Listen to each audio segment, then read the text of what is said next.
Welcome back to the Olive Grove Podcast. We're diving into Isaiah chapter 39 today. Oh, this is a good one. It is. It's a story about... It's a story about pride. Yeah, on the surface, it looks like just kind of a cautionary tale Right.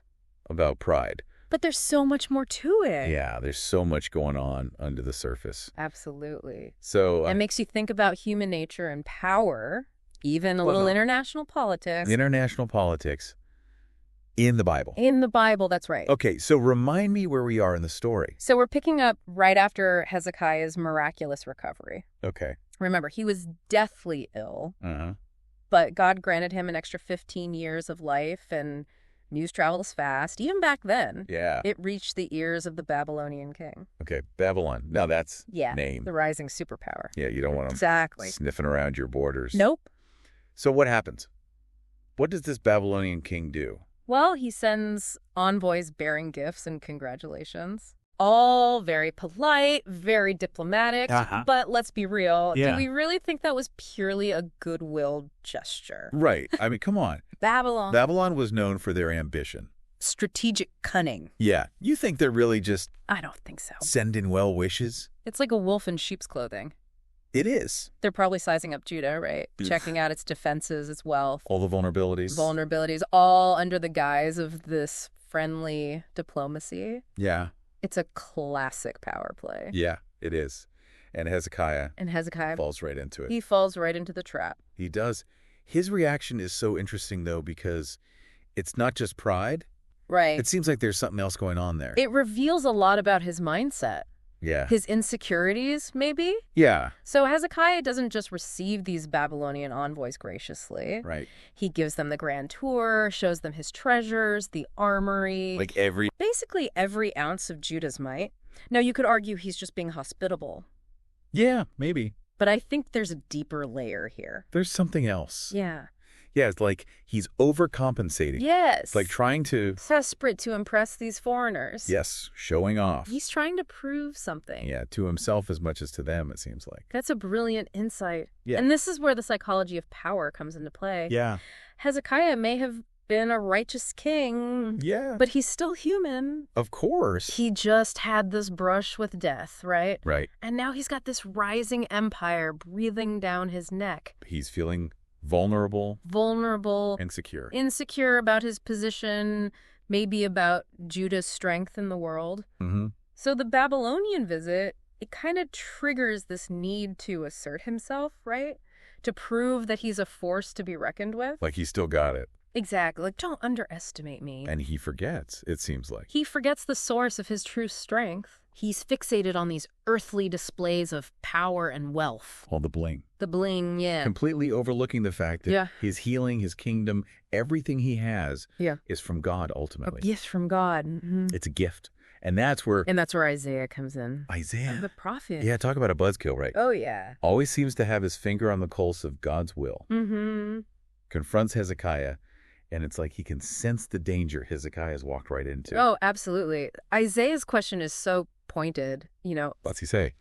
what did these men see, and why did you show them everything? It's not just a casual inquiry. No. It's a direct challenge, almost an accusation. Yeah, and Hezekiah's response Oh. doesn't exactly scream humility. No, not at all. What's he say? He's like, well, they came from a faraway land just to see me. Oh, wow. Like dripping with arrogance there. Yeah. Complete lack of awareness about the gravity of the situation. He's totally missing it. Totally missing. Yeah, it's like he's blinded by his own self-importance. Blinded. Completely missing the forest for the trees. The bigger picture. Yeah, that his actions have jeopardized not just his own future, but the future of his entire nation. The whole nation. Mm-hmm. Yeah. So before we get to the fallout from Hezekiah's little boasting session, Okay. I want to pause for a minute because we really value community here at the Olive Grove Podcast. We do. And we believe that faith is a journey best shared. So we'd love for you to be a part of the My Christian Space community. Absolutely. It's a wonderful online platform It is. where you can connect with other believers, share your faith journeys, and support one another. Build each other up, grow together. Exactly. We also wanted to share a special opportunity with you guys. Yes. Enduring Freedom Ministries. Wonderful ministry. They're dedicated to helping those in need, Mhm. and they're working to establish a food pantry in Jerusalem, Israel. Wow. And, providing food security to people who are struggling. There's no better way to live out our faith. Absolutely. And show God's love. That's a powerful way to make a difference. Imagine the impact Especially in Jerusalem. we can have together, Right in the heart of Jerusalem. providing nourishment, hope Yes. to those who need it most. Absolutely. And we encourage you guys, our listeners, to consider supporting this initiative Please do. through your generous donations. And every bit helps. Every contribution, no matter how small, will go a long way Yes. in helping Enduring Freedom Ministries reach their goal. Establish this vital resource in Jerusalem. So if you feel led to give, you can find all the information you need on the My Christian Space website. You can. Yeah. Back to Hezekiah. Back to Hezekiah, We left off with him. boasting to Isaiah about the Babylonian envoys. Yeah. And Isaiah, always the voice of truth, he's not going to let Hezekiah get away with this misguided pride. No. That's where his role shifts a little bit, right? His role shift. He's not just a messenger anymore. He's more like a judge now. Yeah, he's delivering a verdict. Yeah, a verdict that's going to shake Hezekiah to his core. Oh, okay, so set the scene for us. All right. What does Isaiah say? What happens next? Okay, so Isaiah, he doesn't mince words. He looks at Hezekiah, and he delivers this chilling prophecy. Okay. He says, "Hear the word of the Lord Almighty. The time will surely come when everything in your palace and all that your fathers have stored up until this day will be carried off to Babylon. Nothing will remain." Whoa. Yeah, everything he worked for. Everything he was just showing off. Showing off. Gone. Gone. Destined to be taken away. Oh, man. Talk about your world crashing down. I know, right? Yeah. But it gets worse. Worse than that. It gets worse. Isaiah continues. He says, "And some of your descendants, your own flesh and blood, will be taken away, and they will become eunuchs in the palace of the king of Babylon." Oh, wow. Can you imagine hearing that? Your lineage, your legacy, everything wiped out. Enslaved in the very empire you tried so hard to impress. That's a devastating blow. And it's all because he let his pride cloud his judgment. mm-hmm. But his response to this prophecy is... Oh, it's unbelievable. What does he say? He basically says, well, at least there will be peace and truth during my lifetime. He's kidding, right? He's serious. I mean, he's facing the destruction of his whole dynasty. I know. And all he cares about is his own comfort. His own little bubble. There's no repentance, no humility, no... He just doesn't get it. Yeah, it's like... Tragic, isn't it? It really underscores how insidious pride is. It really does. It blinds us to the consequences. Makes us indifferent to the suffering of others. Even the people closest to us. Even our loved ones. Hezekiah's story.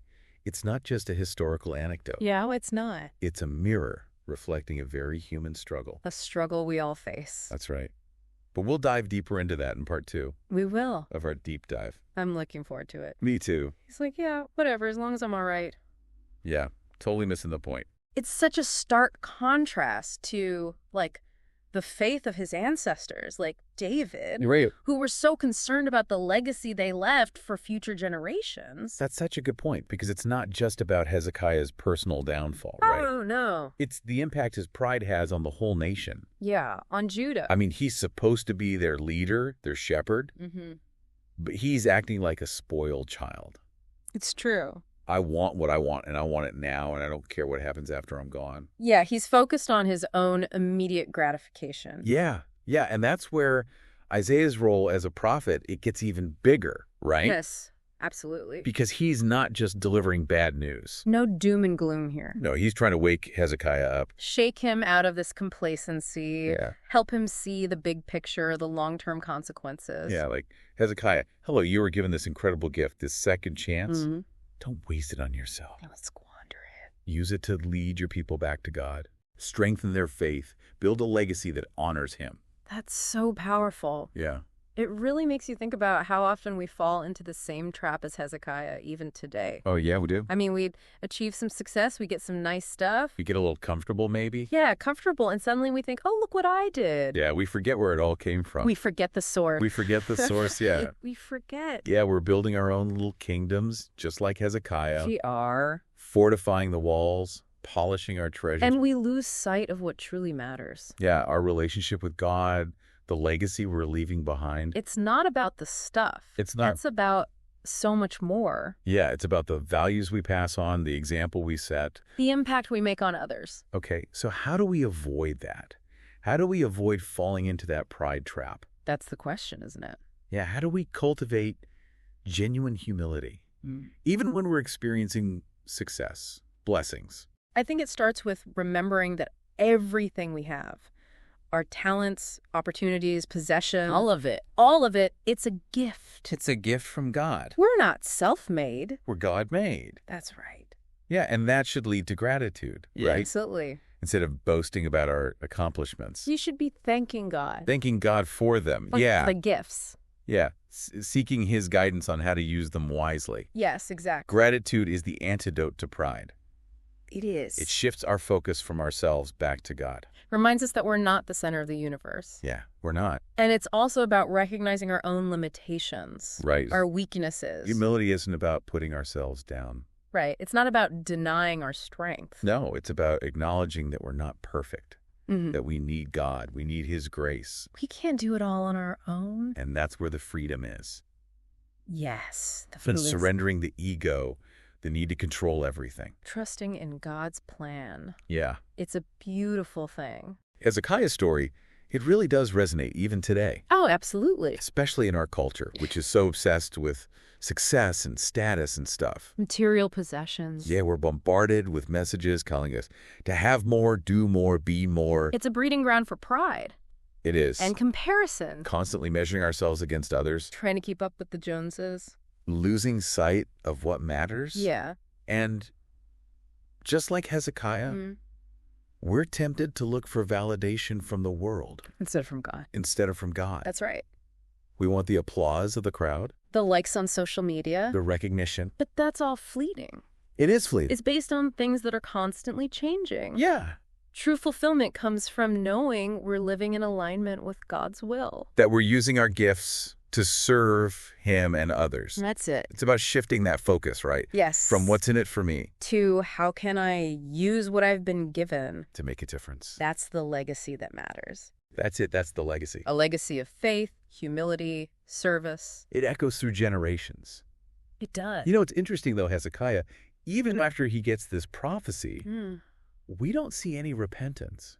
No, not a bit. He doesn't seem to get it. He's more worried about his own comfort than the consequences. It's a reminder that we can't take God's grace for granted. No.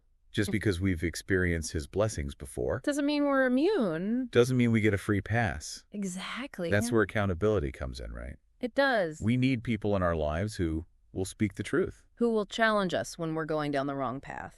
Who will help us stay humble. Those trusted friends, mentors, pastors. People who will point us back to God, remind us of his promises, help us see the bigger picture. It's so important. Hezekiah had Isaiah.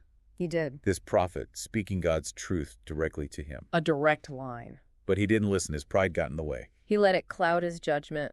Yeah, it's a reminder that we need to be careful who we listen to. Surround ourselves with people who will challenge our assumptions. Speak truth to power. Help us discern God's will. It's crucial. You know, one of the things that really strikes me about this prophecy is the generational impact of Hezekiah's sin. Like his pride, it didn't just affect him. It affected everyone. Yeah, it had consequences for his descendants. For generations to come. Yeah, our choices have ripple effects. They do. They impact our lives, the lives of the people around us. Even those who come after us. It's sobering thought, but it's also a reminder that we have the power to shape our legacy. We do. To leave a positive impact. To make a difference. So as we wrap up this part of our deep dive, okay, what's the takeaway? What do you want our listeners to think about? What's the challenge? I think the challenge is to really examine our own hearts. Yeah. Ask ourselves, where is pride lurking in my life? What am I tempted to boast about? Am I seeking validation from the world instead of from God? Ooh, that's good. And what kind of legacy am I building? For myself, for my family, for the world. Those are the questions. These are powerful questions. We all need to wrestle with those. Yeah, we do. Yeah, it's easy to get so caught up in the day-to-day. I know, right? We focus on our own little worlds. Yeah, and we forget about the big picture. The bigger picture, yeah. But Hezekiah's story, man, it's a reminder that our choices have consequences. Oh, they do. They really do. They go way beyond us. And they ripple out. Yeah. They touch everyone and everything around us. He might have thought, okay, at least I'll be comfortable. I'll have peace and security while I'm here. Yeah. But at what cost? Yeah, his pride cost him everything. It cost him his kingdom, his legacy. Yeah. And it set this chain of events in motion that ultimately led to the exile of his people. It's like he traded his future. Yeah, the future of his nation. For a little temporary comfort. It's heartbreaking, really. It is. It is. He had a chance to be a truly great king, you know? He did. To lead his people in righteousness, leave a lasting legacy of faith. But his pride But his pride, got in the way. it blinded him to what really mattered.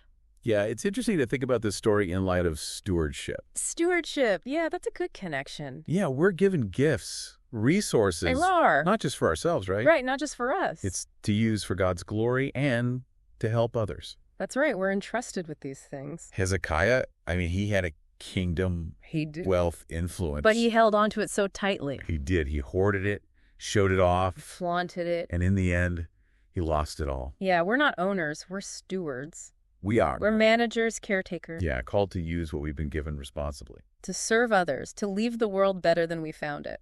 That's good. That's good. And that requires humility. It does. Recognizing that it's all a gift from God. It's all a gift. And we're accountable to Him for how we use it. So as we finish up our deep dive into Isaiah 39, what's the one thing you want our listeners to take away? I think the challenge is to really look inward. Yeah. Examine our hearts. Yeah. Ask ourselves, where are we tempted to be like Hezekiah? Ooh, that's a good one. Where are we holding on too tightly? Yeah. Where are we seeking our own glory instead of God's? Yeah. And how can we start living as faithful stewards? Of everything we've been given. Of everything, that's it. That's powerful. That's powerful. It's not easy, you know, No. to confront our own pride. But it's so important. If we want to truly honor God. And leave a legacy that matters. And remember, humility isn't weakness. It's not. It's not about putting ourselves down. It's Yeah. about recognizing our dependence on God and choosing to live in a way that reflects His grace. Yeah. Well said. Well said. Thanks for letting me nerd out with you about Isaiah. Always a pleasure. I love this stuff. Me too. Me too. Thanks for joining us, everyone, on this journey through Isaiah 39. It's been fun. We hope it's giving you something to think about, especially the dangers of pride Yeah, that's a big one. and how important it is to be humble stewards. Of all that God has given us. Absolutely. So if you enjoyed this deep dive, be sure to subscribe to the Olive Grove podcast On YouTube. for more insightful conversations about Scripture. We'd love to have you. And if you want early access to our episodes Mm-hmm. and a chance to connect with a great community of believers, An amazing community. check out the My Christian Space website. It's a great place to be. Thanks for listening, everyone. And God bless you as you seek to live lives of humility and service. We'll see you next time.